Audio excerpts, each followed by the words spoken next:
বিজেপির কেন্দ্রীয় কমিটি থেকে সরিয়ে দেওয়া হয়েছে অনুপম হাজরাকে। তারপরেই তিনি তার কয়েক ঘন্টা পরেই ফেসবুক পোস্ট করেছেন এবং সেই ফেসবুক পোস্টে আরও একবার নিজের যে ক্ষোভ তা উগরে দিয়েছেন এবং দল বিরোধী যে মন্তব্য, একের পর এক যে মন্তব্য করেছিলেন অনুপম হাজরা, তার কারণেই এই সিদ্ধান্ত এই কোপের মুখে পড়তে হলো এমনটাই কিন্তু মনে করা হচ্ছে। এবং এই নিয়ে বিজেপির জেলা নেতৃত্ব তারাও ফেসবুক পোস্ট করেছেন এবং তারা লিখেছেন তাতে যে যেমন কর্ম তেমন ফল। আমরা এই নিয়েই কথা বলবো। আমাদের সঙ্গে এই মুহূর্তে টেলিফোনে রয়েছেন প্রতিনিধি মনা বীরবংশী। মনা, এই যে অনুপম হাজরা তিনি এর আগেও একাধিকবার দল বিরোধী মন্তব্য করেছিলেন, তারপরেই এই ধরনের সিদ্ধান্ত, কি বলছে বিজেপির জেলা নেতৃত্ব?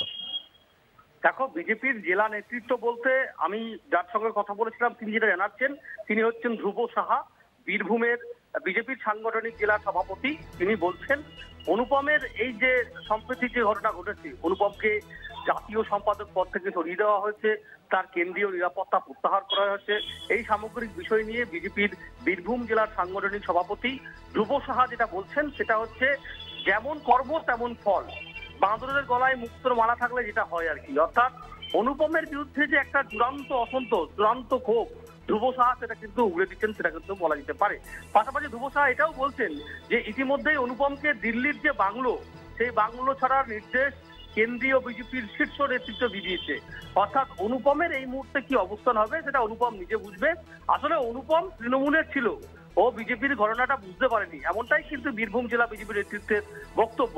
তবে দেখো, অবশ্যই তোমাকে বলে রাখা ভালো, অনুপম যে পোস্টটি ফেসবুকে করেছে যে পদ থেকে সরানোর 3 ঘন্টার মধ্যেই তার কাছে বার্তা নাকি এসেছে এবং তাকে বলেছে যে কিছু শর্ত মানলে আবার সব ঠিক আগের মতো।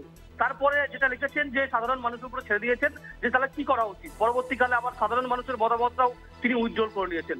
অর্থাৎ অনুপম যে পোস্টটি করেছেন সেই পোস্ট নিয়ে নানান বিতর্ক তৈরি হয়েছে। প্রথমত যে দেখো, এই পোস্টটি নিয়ে বীরভূমের রাজনৈতিক মহল মনে করছেন যে অনুপম সাধারণ মানুষকে বোকার মারাতে চাইছে, তাই এই ধরনের পোস্ট। কারণ অনুপম যখন নিরাপত্তা তুলে নেওয়া হয়, তিনি বলছেন নিরাপত্তা তুলে নেওয়া হয়েছে না, তার অনুরোধ নেওয়া হয়েছে। পরবর্তীকালে পর্যায়ে আমরা দেখেছিলাম অনুপমের যখন এই তার পদ গেল, তখন আমরা দেখতে পাচ্ছি যে অনুপম বলছে যে কিছু শর্ত সাপেক্ষের বিষয়। অর্থাৎ অনুপমের বিরুদ্ধে যে ক্ষুব্ধ কেন্দ্রীয় শীর্ষ নেতৃত্ব, তার আচার আচরণ, তার ভঙ্গিমা, দলের প্রতি যে শৃঙ্খলা ভঙ্গ, সামগ্রিক বিষয় নিয়েই কিন্তু এই খাড়া তার মাথার উপর এসেছে। কিন্তু দেখো, অবশ্যই দুটি বিষয় মূলত উঠে আসছে এই মুহূর্তে দাঁড়িয়ে। একটি হচ্ছে অনুপম বারবার করে বঙ্গ বিজেপির বিরুদ্ধে সরব হয়েছেন। তুমি জানো যে বঙ্গ বিজেপিতে তিনি চোরমুক্ত করতে চায়, সে স্লোগান তুলেছে একাধিকবার। সুকান্ত মজুমদার এবং জেলার যারা বিজেপির সভাপতি রয়েছে তাদের বিরুদ্ধে ক্ষোভ উগড়ে দিয়েছেন এবং প্রকাশ্যে নিয়ে এসছেন, সেটা শৃঙ্খলা ভঙ্গ করেছেন।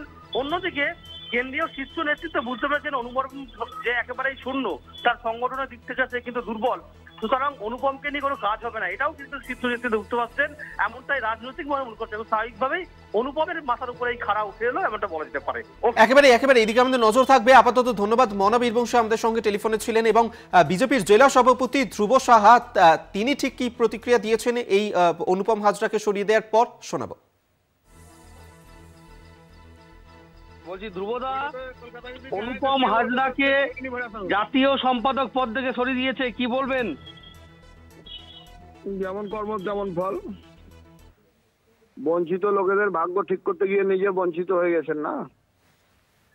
আর একটা বাংলায় প্রচলিত কথা আছে, জানি না এখানে সাজবে কিনা, বানরের গলায় মুক্তোর মালা দিলে বানর সেটার মর্যাদা বুঝে না। আমার কাছে যতটা খবর আছে, ওনার যেটা বাংলো সেটা ছাড়া চিঠি চলে গেছে। সুতরাং উনি নিজেই আজকে ফেসবুকে একটা দেখলাম লেখা যে 3 ঘন্টার মধ্যে আমার কাছে বার্তা এসছে যে কিছু শর্ত মেলে চললে আবার আগের মতো ঠিকঠাক। তার মানে উনি কিছু শর্ত মানে সেগুলো মানছিলেন না, উনি স্বীকার করেছেন। সুতরাং দলটাকে আগে বুঝুক, প্রথম শর্ত হচ্ছে বিজেপি দলটাকে বুঝুক